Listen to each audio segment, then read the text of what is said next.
Welcome to the CIDCI Online Salon Series, and happy Juneteenth to all of the Americans in the audience. I'm Margie O'Driscoll, and on behalf of the CIDCI Board of Directors, I'd like to welcome you here today. CIDCI's mission is to accelerate innovation, disruption, and change to improve the built environment. We create networks that share knowledge, experience, and ideas through productive dialogue. CIDCI is a not-for-profit organization that relies on your financial support to provide these programs. Thank you to our sponsors who make all of this possible. CIDCI is proud to announce the start of our Innovation Lab next month. Led by UC Berkeley's Sarah Beckman and Rachel Zombach, this online program uses a self-paced format to create a community of practice within the AEC community. The 6-module program will teach participants the mindsets and skill sets associated with the innovation process. The content for the modules will all be delivered asynchronously via Google Classroom and will include videos, readings, and discussion questions. Participants will be able to access the material at any time during the 2021 session. Details and applications are available on the CIDCI website. CIDCI is also starting to plan our fall forum, which is entitled Inspiring Innovation in a Re-Emerging World, and that will be October 4 to 8. Over 5 days, we'll spend our mornings or evenings, depending upon your time zone, exploring a wide range of issues, including how building owners view our return to work post-pandemic, what failure can teach us about resiliency, and we'll also examine some of the startups changing the world. All of these events will be online. If you see something you want to share with a client or friend, feel free to direct them to the CIDCI website to hear recordings of all of our events. Okay, here's a bit of information about how today's session will work. We're recording this presentation and we'll place it on the CIDCI website as soon as possible. If you have questions or comments during the presentation, please use the chat box. Today's session will run for about 60 minutes. Today, we will explore how a construction robotics company puts robots in the hands of skilled workers to reinvent drywall finishing. Our speaker is Henrik Bennetsen, joining us from his home here in the Bay Area, a serial entrepreneur with a passion for building high-performance and empathic teams to accomplish wonderful things. As the co-founder of Canvas, Henrik is charged with setting and executing business strategy. Prior to Canvas, Henrik was the Chief Business Officer at Other Lab. Welcome, Henrik. We're glad to have you. Thank you so much for having me. I'm delighted to be here. Thank you so much for that kind introduction. I am delighted to be here. In the prep for this, we had a chat about this talk, and it was pretty clear that you all did not want sort of the usual sales pitch. So I've resisted the urge to give that. This is more going to be a story of the innovation of Canvas, how we made our way to markets, some of the key things we've learned along the way. And it's the first time I'm giving this talk. I think, in fact, a lot of stuff that I'm going to talk about in this talk, I don't think anybody from Canvas has really talked about in public before. So I've had a little bit of a knot in my stomach, a little bit of nervousness, about little butterflies, I should probably say. But I'm also excited to sort of dig into it. It's certainly something, as a serial entrepreneur myself, I really am very excited to typically learn from people who are willing to share open and honestly about how things came to be. So that has been my aspiration for this talk. So here goes. Basically, there are going to be 4 steps to this talk. First of all, I see some familiar faces in the audience. There are also some folk I don't know, so it's probably okay to just give a little bit of an introduction to what the heck Canvas actually is. And then I'm going to go back to the origin story of Canvas. It's often in these sort of foggy early days that really important, vital decisions are being made. I'm going to talk through some of ours. And then I'm going to move on to the key things that we have learned along the way in Canvas. There are 7 things I highlight, though. Certainly that's not the full list, but those are some of the key things that I thought maybe other people could uniquely benefit from. And then I've tried to not ramble on for too long, so we actually have time to ask questions at the end. So fingers crossed that I succeed in this. But basically, the introduction to Canvas might be best started off by essentially playing a little video for you that lasts about a minute and shows canvas in the wild with our good partners at Swinnerton and Brookfield. Check it out.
So some of you may recognize the 5M project here in downtown San Francisco. It's a very large building, a very large undertaking with essentially developed by Brookfield, and Swinnerton is a GC, and we worked with them on this project, and it was a very exciting project from us.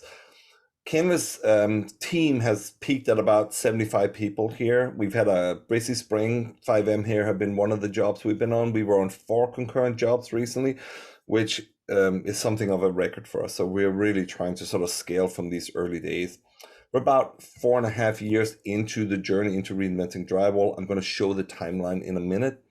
But essentially, Canvas goes to market as a tech-enabled drywall subcontractor. I'm going to dig into why that is our model in a moment. But the key thing that really makes us different is that we're building this very unique tool. So essentially, we're trying to really reinvent drywall finishing. I will also dig into that, but I'd like to say that our level of ambition is equivalent to going from digging a hole with a shovel to using an excavator. Now let's dig a little bit into the origin story of Canvas. It actually starts back in 2012. As a research project, we actually spent a handful of years in research doing work at a place called Other Lab, which is a privately held research lab here in the Mission in San Francisco.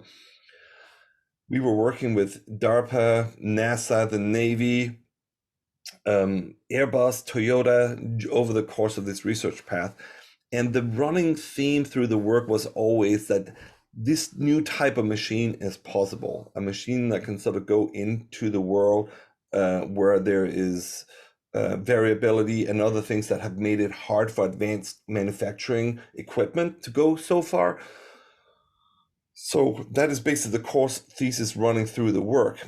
But we always wanted to do something. We always wanted to find a big market that we could really sort of put everything behind and then commercialize into.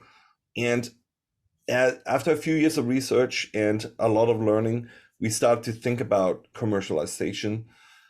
And what you really want to do in that case, which is sort of interesting, right? Because the whole world is out there and you have this machine that's roughly this generic thing it can do some interesting things, but nothing really well enough at this point in time. Then what you want to do is you want to go look for the dirty, the dull, the dangerous tasks out there. You want to find something that really a machine with its unique affordances can change in a really meaningful way. I call this sort of the latter stage of the research, the 500 conversations phase.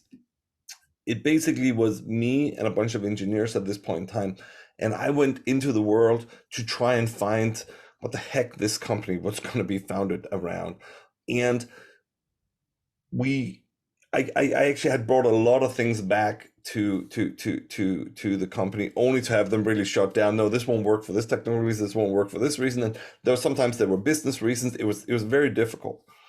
At some point in time, construction caught my eye. Now, you need to know about Canvas that really nobody at Canvas's founding stage here had construction background. What caught my eye was these productivity slides that I think everybody in construction is roughly sick of seeing at this point in time. So I'm not going to show you that slide. But basically, the low productivity versus manufacturing really sort of caught our eye. And we actually think that low productivity is roughly not because there's anything wrong with construction. We actually think that construction have been underserved by advanced manufacturing equipment that had benefited manufacturing so much. And we were essentially founded around this idea that these types of machines, these types of tools now were in this profoundly new place where you finally didn't have to bring the task to the machine as something that looks like an assembly line. You can now take a machine into the world where it could perform interesting work. So essentially construction is distributed manufacturing. So it was actually a pretty interesting place for us to go. Now, so what do you do then? I didn't have construction background, as I said, none of us did. So I literally just went to my LinkedIn and I searched construction. And then I just talked to everybody in my network who knew something about construction. The key conversation there was I met one of my connections who actually works in construction. And what was really interesting about it, we actually had beers one night here in Cortlandt Avenue in Bernal Heights here in San Francisco. And over beers, he gave me this super visual description of how drywall finishing had gone wrong on his construction site that day. And he talked about the volatility, he talked about labor shortages, he talked about a lot of things that were hard about it. And of course, as a startup person looking for a good market, when you hear about this type of pain, then your instincts should pick that up. Now, probably can't go a lot further in this talk without making sure that we're all on the same page about what drywall finishing essentially is. But when you build interior walls, you first frame them, then you hang the drywall. Now you have to finish it. I like to say finishing is the stuff you have to do to wall panels so they're ready to paint on. So essentially you want to make flat, continuous walls. And as I'm hearing this description, I like to think of it as this light bulb moment. And those are kind of rare. We have been doing research for 5 years at this point in time, and the light bulb moments are really far between a few. And you don't always know them except in hindsight that this is actually a light bulb moment. But I was excited enough to go back, and this is like 10 o'clock at night, a few beers in my head. I'm like texting Kevin, my co-founder, and I was like, Kevin, if you're still up, can you give me a call? So he calls me. He's like, "What's up?" I was like, "Drywall finishing takes like 5 to 7 days, and it's this like very stepwise process. And I really think this is something we could improve." And he was like, "Huh, interesting." And then he started doing his research. I started doing my research, and sure enough, drywall finishing actually turned out to be quite an interesting thing. So we essentially had our light bulb moment. And again, what really caught our eyes was essentially the pain, that dirty, the dull, the dangerous, which is really what you should be looking for. So super, super high level drywall finishing essentially at this point in time is roughly a 70-year-old process.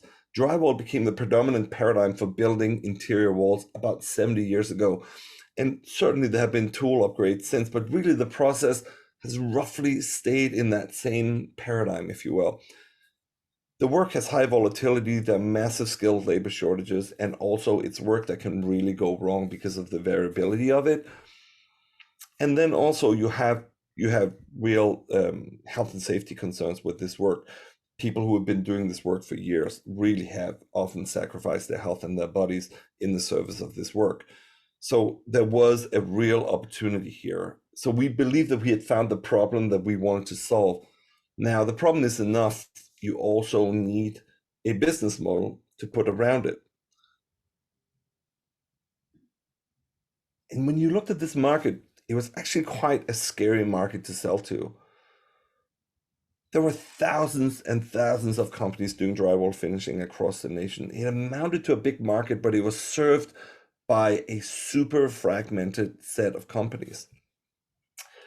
In the startup world, we sometimes talk about the adoption risk. It's not enough to build that better mousetrap and expect people to be the path to your door.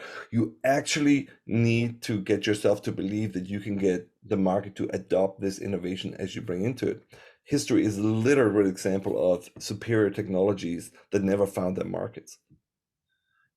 So there was a key moment when we thought to ourselves, well, what if we in a go-to-market phase weren't trying to sell the machines? What if we were a company that had a machine that allowed us to do some work better eventually because we had this machine? And this is what we call the tech-enabled drywall sub. So that would give you a lot less adoption risk, because essentially we could go to a customer and saying, initially we could say, just give us a couple of walls and we'll make them flat at a competitive price. So no adoption of machines, no, frankly, machines that don't work that quite that well at this point. And so you could really minimize this adoption risk by essentially just being a frictionless drop-in replacement for what they already did. Of course, it also leaves you with the problem that now a bunch of people from tech, geeks, now have to learn to essentially run a construction company. And that is essentially the next part of the talk, is that over the course of these 4.5 years, where we've gone to market with this technology inside of this business model, the tech-enabled drywall sub, we have learned a few things. And that essentially is the next part of my talk and the meat of it, if you will. What are some of those key learnings that we have had to learn, and frankly had to learn the hard way, that perhaps others could benefit from? One of the key aspects for us really was to validate our approach as fast as we could. Now, remember that we have been doing research for years. And now all of a sudden we had to build this, what people in the startup world typically call a minimum viable product. We had to build a version of this that could actually get us knowledge and confidence that we were on the right track as soon as possible. So we ended up on our first job about 6 months after this light bulb moment. I don't mind telling you that that was a super scary thing for us to do. Reid Hoffman, the founder of LinkedIn, has this quote I really like. He says, if you're not embarrassed about the first version of your product, then you've launched too late. And we were plenty embarrassed and scared, I would say, when we did this first job. So I often laugh about this idea that a more truthful pitch about what we looked like at that time, and actually that picture you can see on the slide here, is what the machine looked like on that first job. What you just saw in the video hopefully looked a little more streamlined than this poor thing. But basically, a more truthful pitch about Canvas at this point in time would probably have been, make drywall worse with a complicated machine. That essentially was, in a nutshell, what we were doing. Thankfully, we found folks who are willing to give us a shot, which is what we really always need. And I kind of couldn't help myself but go back in the folder and check out or pick out a few pictures from the very first job that Canvas ever did. Now, we showed up with this rental truck and a bunch of geeks in inexpensive PPE that we had bought from the Home Depot. You can imagine that sort of the actual construction people there, they were gracious. Let me say that they were gracious enough to keep their thoughts to themselves when we came rolling up in this rental truck. We also had to spray this material, and we used a lot of it. So basically, in the early days, it was essentially somebody's full-time job to, mix this drywall compound, also known as mud, and just pour it in a hopper. So the work didn't scale in any which way back then. There were so many aspects of this that were just crazy and simple, but that is kind of the idea with the minimum viable product. You are allowed to have it to be held together with duct tape and WD-40, but these days it's quite a bit more streamlined. The other thing was like the drying time for this material. When we have sprayed, then we come back, and then we're coming back to sort of sand it, where we essentially change the tool at the end of the robotic arm.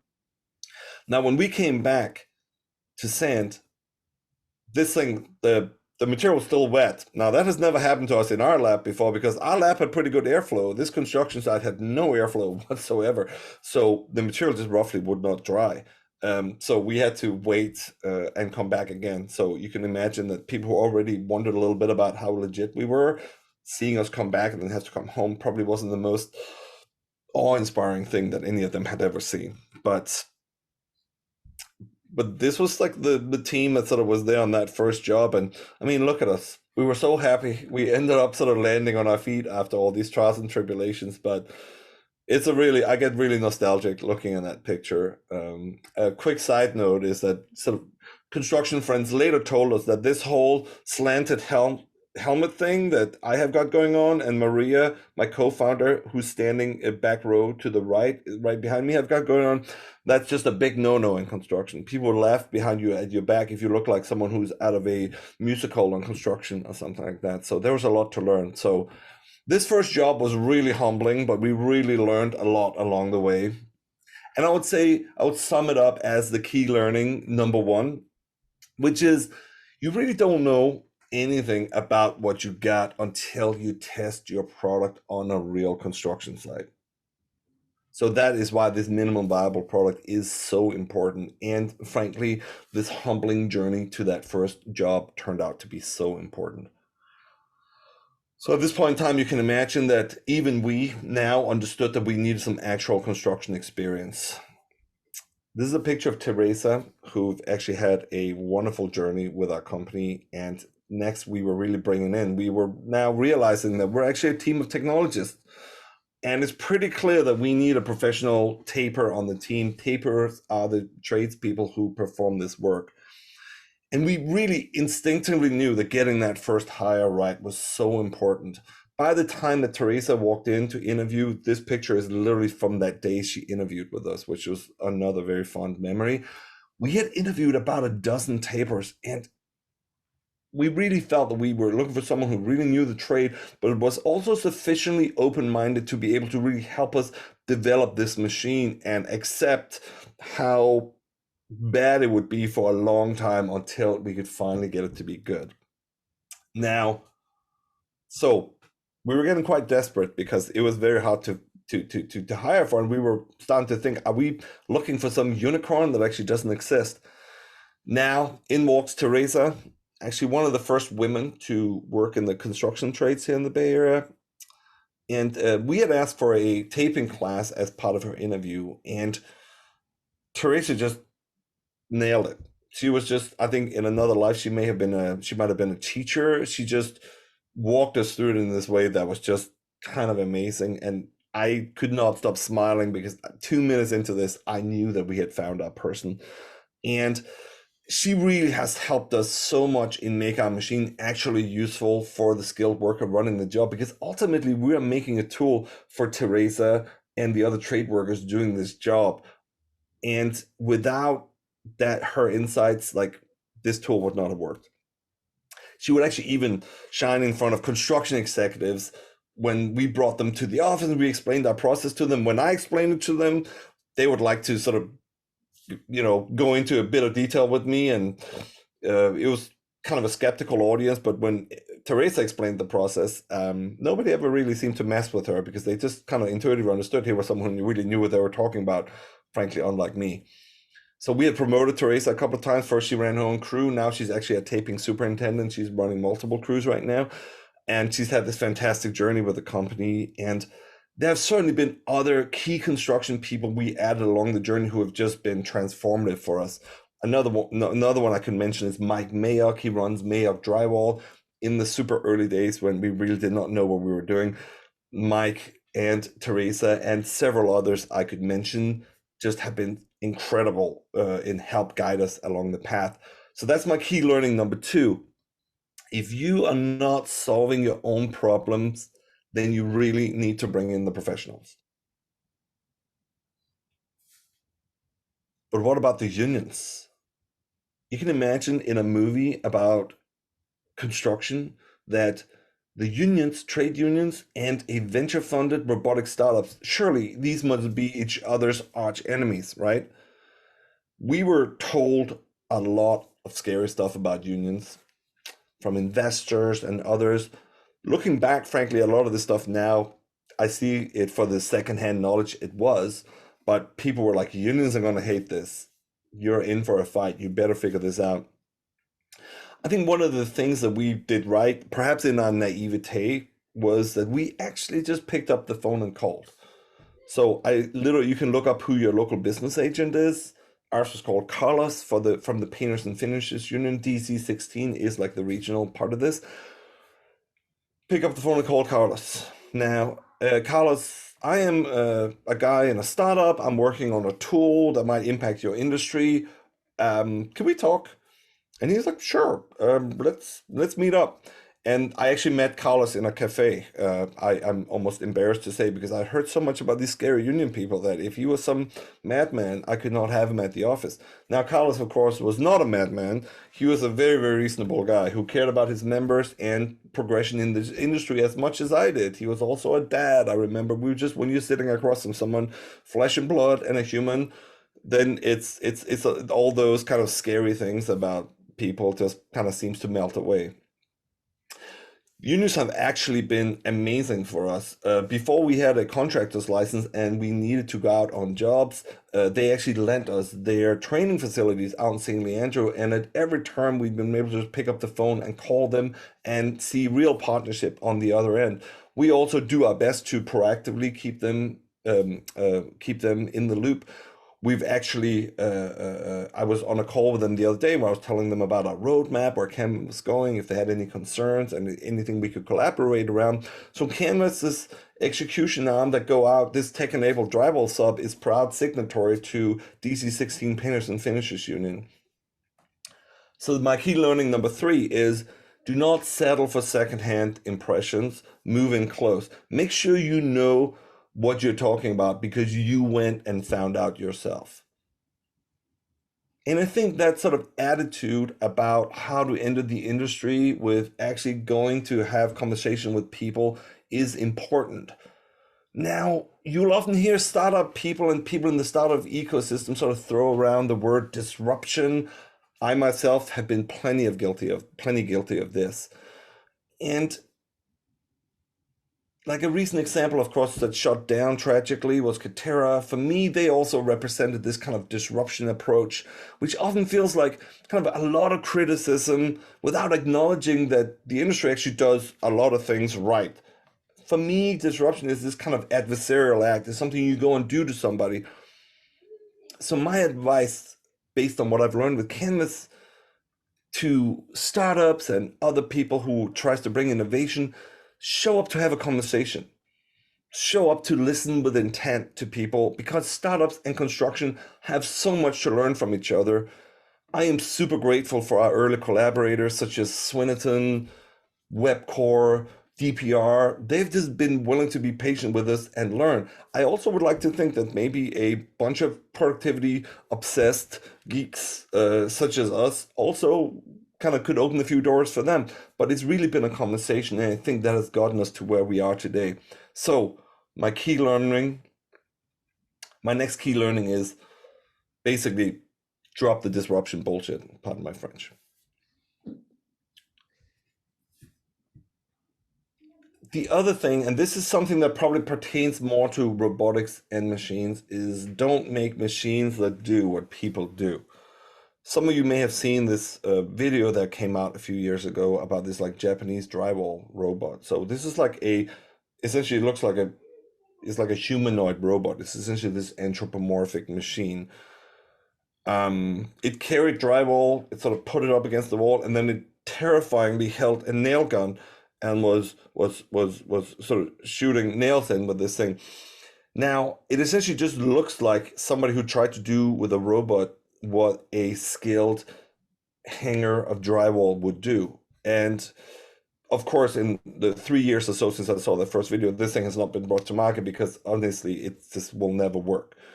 There's plenty of Japanese robotics research for those who care to go look that actually shows you that whenever you try to essentially use the machine to mimic what the person already does, you lose. One of the things that you develop a healthy respect for is the adaptability of the human body as you do this type of work. Instead, what you need to do is you need to look at the task and you look at what you're trying to get done and then see if you can change this task to what is uniquely possible with a machine.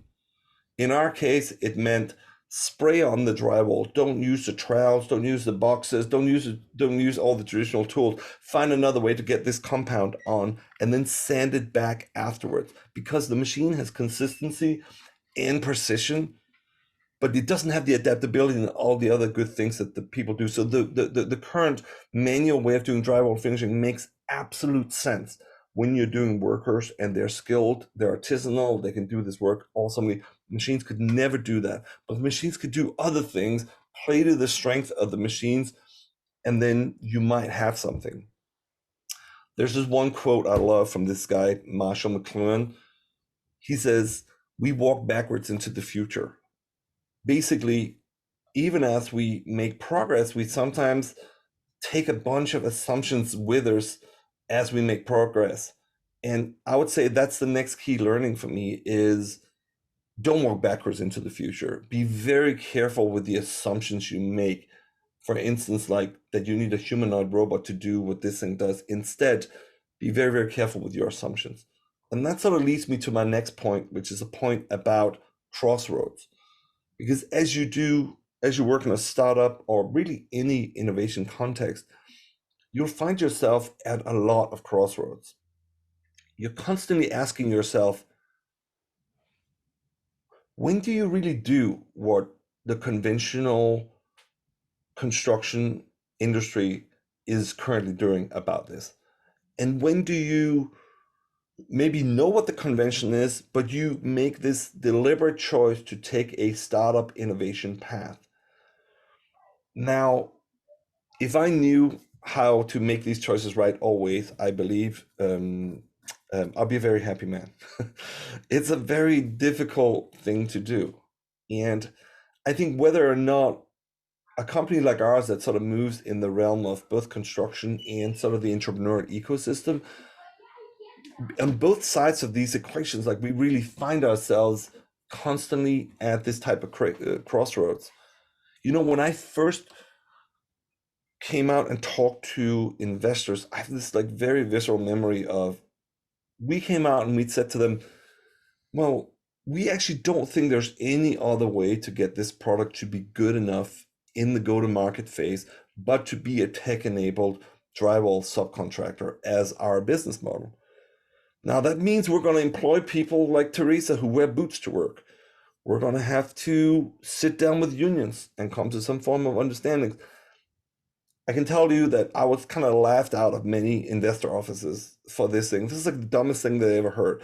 This kind of operational overhead and the rest of it. But to this day, I actually don't think that we in our go-to-market phase could have done so many different things. And it's a classic sort of, maybe, I don't know if it's classic, but it's certainly an example of this kind of crossroads you find you're at, where we had to go against conventional startup wisdom and do something that was more learned from construction. And sometimes we also would have to sort of ignore what conventional construction taught us and then take the startup path. And when to do what, that is the question. So that's key learning, I believe, number 6 I'm up to at this point in time. You should expect some crossroads because this is hard stuff. And then this is, I believe, the final key learning. This is the thumbs up you really need. First, let me acknowledge that I'm totally using a stock photo here that still has watermarks on it. I just really like this picture, and as a scrappy startup, I was way too cheap to actually go buy it, so I apologize to the stock photo people here. But over time, we have talked to a lot of execs in construction. I'm sure that there are some on this call as well. We've also talked to a lot of innovation people, and we would often be able to make pretty good progress with them. And we're very grateful for the role that they have played in Canvas's progress. But getting the folks who work in an office to think this is a good idea, it's just not enough.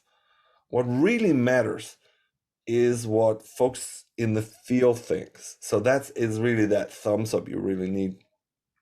Now, construction workers in the field, they will give you some tough love. They will not suffer fools. If this machine is causing problems on their construction site and they are on a tough schedule, you will know about it. You will get some of that tough love. You have to develop thick skin. But again, the key learning is, and number 7, I think, is that until the people in the field want what you're building, it's not real. People in construction that are closest to the problem have to be the one that sign off on it. So all the execs and innovation people in the world can be helpful, but you really, really need to win on that construction site. And that's really something we had to learn the hard way. I think we mistook some of this progress with folks at the office for actual progress, only then to stall out later because our product was out there and just not good enough. So that takes me to the Q&A. And I certainly hope that you all have some questions and are willing to do it. It looks like I left us enough time to do it. So I think I'm going to go ahead and stop my screen share. And maybe we can be more conversational from here on out. Henrik, that was fantastic. I loved your humility at approaching, some points at which you probably said, yeah, that was a mistake. I should have done something different. And I think that is not something we always hear in the venture capital world.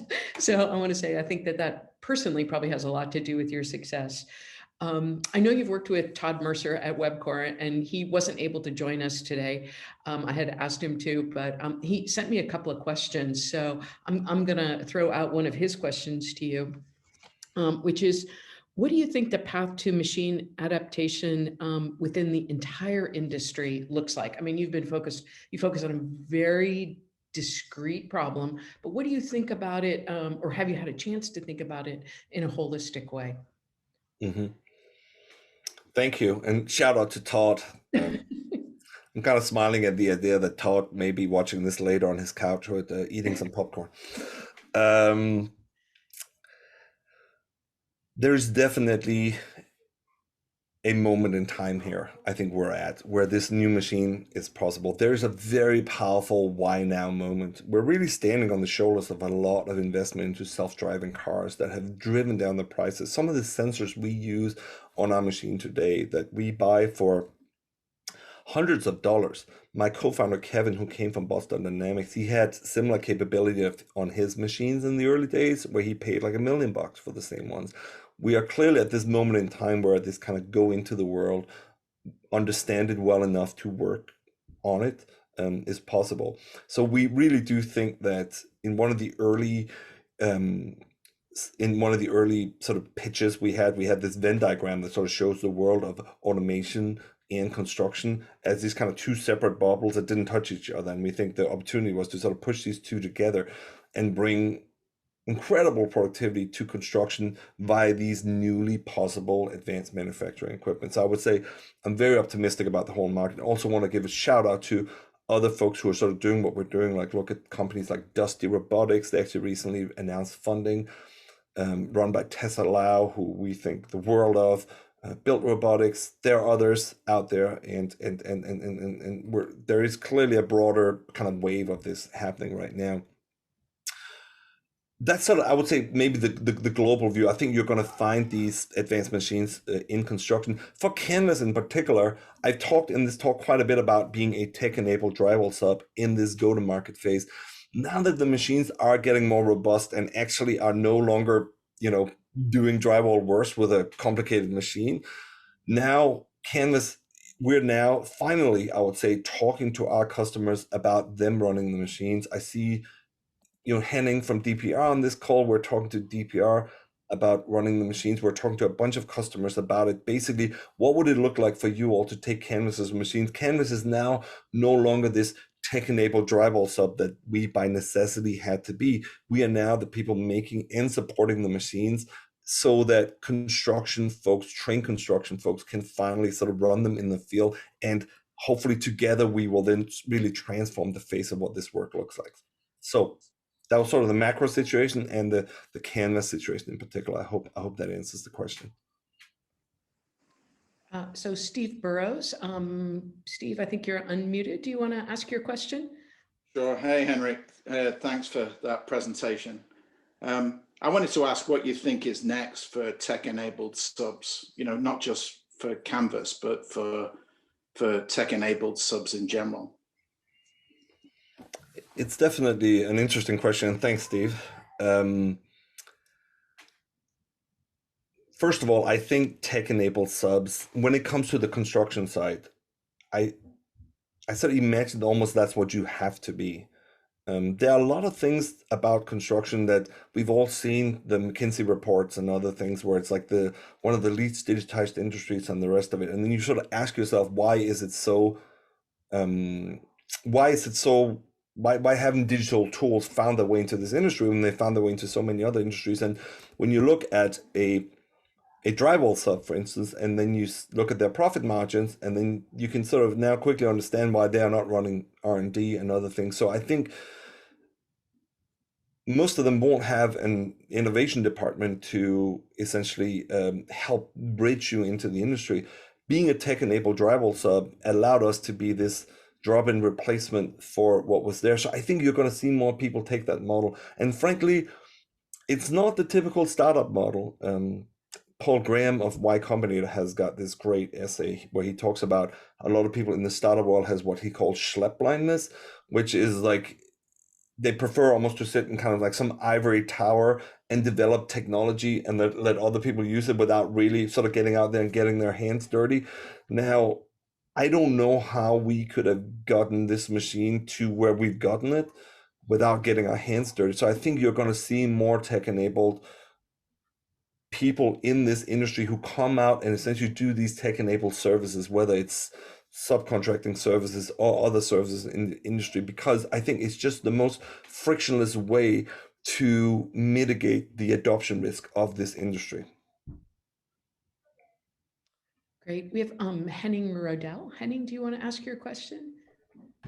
Yes. Henrik, great presentation. Really enjoyed it. Had a quick question about this, driving further on the point of at what point do you think the industry will be ready, the construction industry will be ready to start taking on these new robots themselves rather than having startups building up this sort of field subcontracting arm? Thanks for that question, Henning. And by the way, I loved hearing the family in the background. I think that if one thing Zoom does, it like humanizes us all because we all bring our full loud messes into these calls. Thanks for the question. I really think there is a key role here in again, I talked about wanting that conversation. I think there is a role on either side of the sort of the construction space and the startup space to sort of reach out their hands and grab each other a little bit. I think construction startups need to realize that we really need to make the machines quite good, because in construction there is no real dress rehearsal, if you will. When you are on a construction site, it's for real. People on a tough schedule and money's at stake. There's very little kind of in the lab practice except what you are able to sort of stand up yourself. So as a startup, we really have to learn to respect that we can't go out and screw up some other schedule because we're testing our machine. So we have essentially come out with enough manual labor to save the day if the technology fell over and died, which I don't mind telling you has happened on some occasions. I think from the industry as well, and actually, I see a lot of this come out of COVID as well. I think in the industry there is a little bit of this. There's pain in the ecosystem right now. Like we're sort of, there's this maybe recession thing happening with COVID, though it looks like we might be okay. But there's certainly some change around offices and how the industry can sort of be responsive to what their customers will want in the future. So in the industry, I see more investment into innovation, more, I like to say more activity today that is done in the service of how tomorrow might be different. Whereas I think even this like a small handful of years ago when we got started, like those people were far between and few. So on the part of the industry, I mean, Henning, I know Henning, and Henning works in innovation for DPR, and he's actually in the role of being this bridge to the industry. And frankly, one of the first things that we had to do as a company was go find the Hennings of this world so that we even had any kind of path into this industry. So I think both industry and startup, there's a role to play to essentially build a bridge to each other, because I really think that I think they need each other. I think for startups, construction is an incredible, mind-blowing opportunity, and I think construction also can move forward through leveraging new technology in ways that I think should grow the pie for everybody and be pretty exciting. Thanks, that was great. Vivian, I've unmuted you. Do you want to ask your question? Sure. Henrik, great presentation. It's been great to see you grow over the last few years. One question I have is, what do you see as your biggest challenge in the next 2-3 years? I think the painfully honest answer is the machines have to be good enough. You know, I like to say that you know, we work at the level of ambition of going from digging a hole with a shovel to using an excavator, because I like this idea that an excavator is this incredibly powerful tool that also doesn't do a lot until skilled people wield this superpower that it gives them. We're not an excavator yet. We're not sort of a no-brainer. For this thing to really be good enough, like, we still have some road to travel with these machines. I'm pretty proud of the progress we made, but it's also pretty clear that by forging this path into this idea of taking machines into the world, we have grappled with a technical problem of a magnitude that, honestly, I think if you had understood so the full nature of it when you started, it probably would have seemed daunting. So we didn't know any better, so we did it anyway. But it's like there are still some serious engineering miles ahead of us. And also, I just talked about how we're changing our business model to this model where other people run the machines, because we finally think the machines are good enough to essentially let people do that. That model is not proven out yet. So basically, the core tech, the business model around it, it's not like super what you would call a product market fit, which is this moment in a startup's history where you just have this scalable, repeatable way of selling this because the product works the way it just should. It's a no-brainer, and you know the business model you deliver to the market with is fully validated. So Canvas has got some interesting miles ahead of us to travel. Like so it's certainly by no means over. Best of luck for that. Thank you. Great. We have Dean Reed. Dean, I've unmuted you. Dean's a board member of CIDCI. I'll be on my best behavior. Okay, thank you. That's the idea. I love your behavior, Henrik. Yeah, this is an incredible innovation story. A couple of questions that around how can the industry leverage and help innovators like with your mindset, which I mean, you've really laid it out for us very clearly. So, for instance, there are large industry organizations like Construction User Roundtable. There's university programs really focused on the industry, like Center for CIDCI at Stanford. There's CII at the University of Texas, and there's, you know, USC. There are substantial programs that are very interested in, of course, in what you're doing, but who actually also want to promote and be a part of innovation. So you have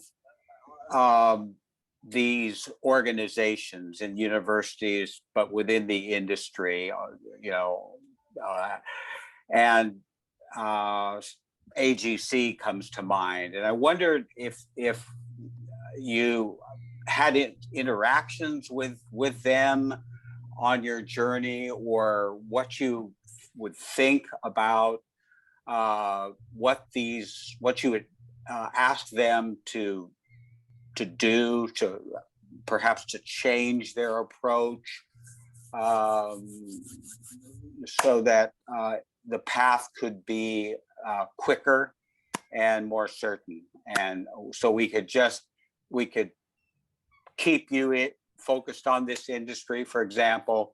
And obviously it has been a great learning experience, but a tough one for you, and not everybody is you and can make it through. Thank you for that question. And a couple of thoughts. First of all, I would definitely say that I think everywhere where you see innovation just thrive, there is an ecosystem around it. So I really like your question because it sort of broadens out who gets to participate in this change that I think that we're collectively trying to affect in the construction, in the construction industry. If you go to startups really need a couple of things. Frankly, they need customers so that they can learn, and of course, one day maybe even have a business model that's not venture capital. And the second, of course, is they need funding.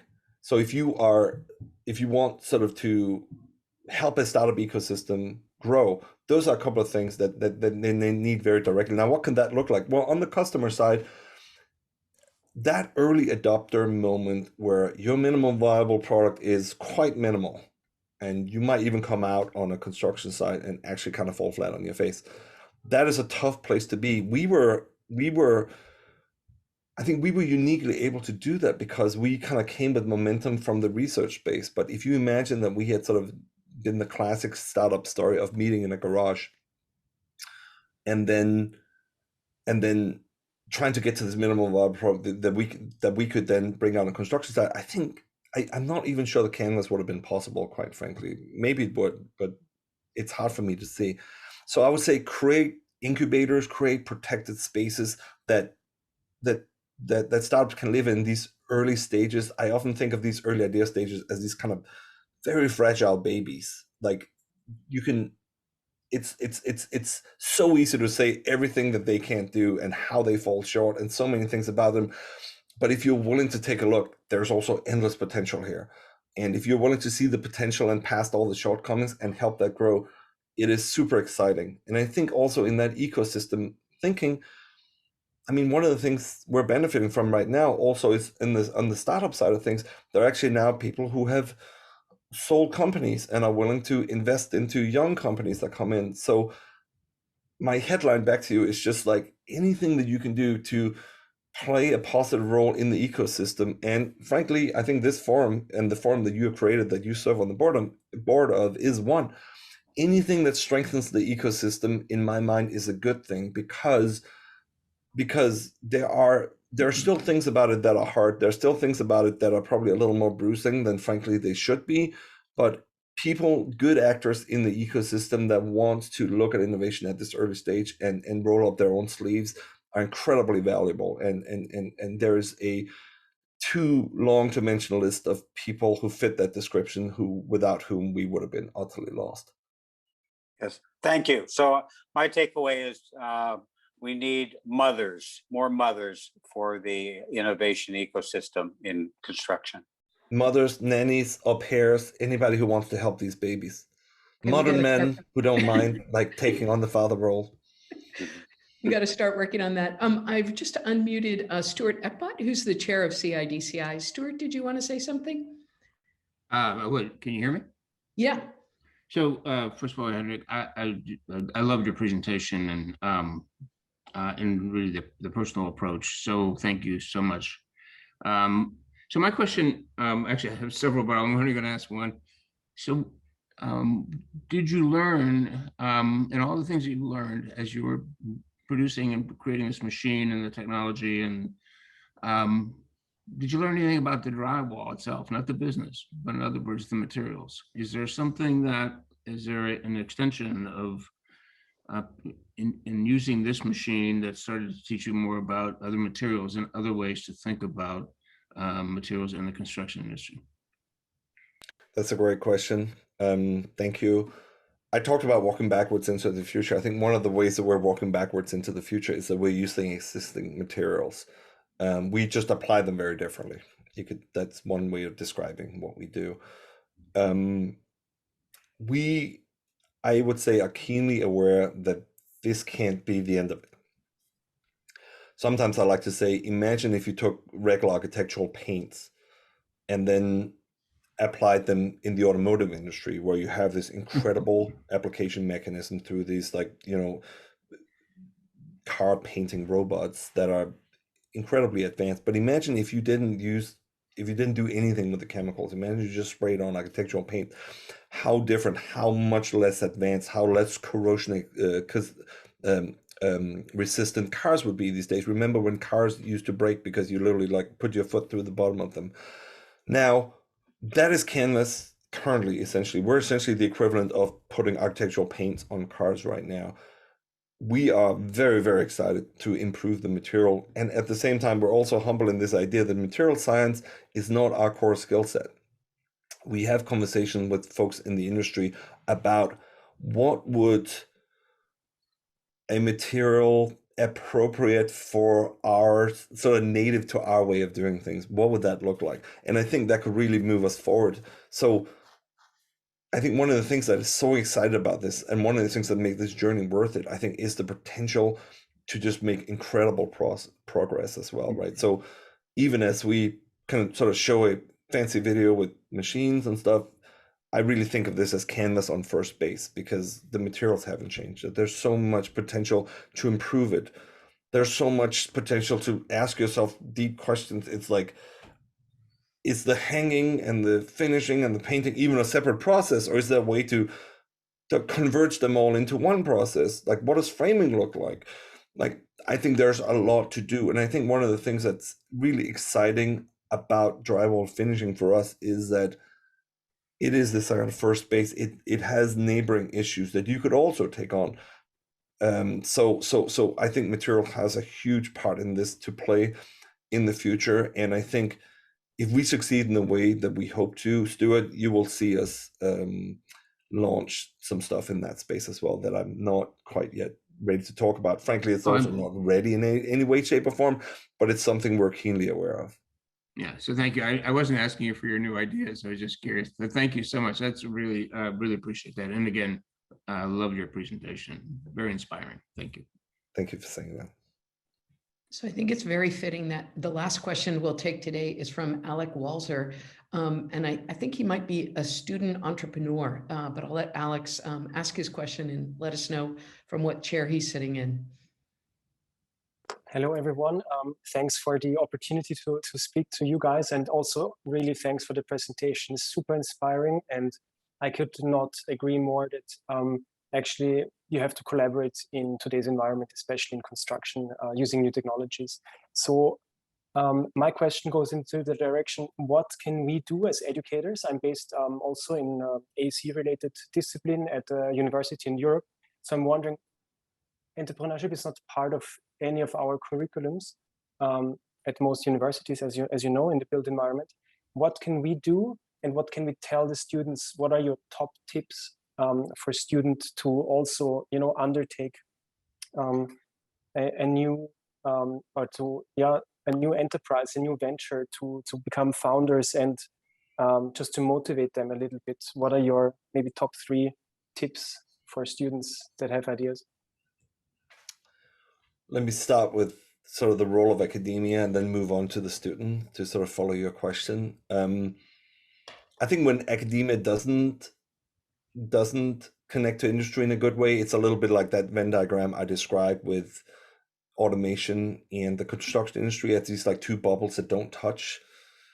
I think when they do touch, I think interesting things have happened. I think maybe the best example I have firsthand knowledge of is the classic sort of CIDCI at Stanford here, who I think have taken a very industry forward approach and very deeply collaborative. A lot of people in industry come to CIDCI, and I believe that CIDCI go to industry as well. So that's really starting to see those 2 circles of that Venn diagram get pushed closer together. So I would love to have,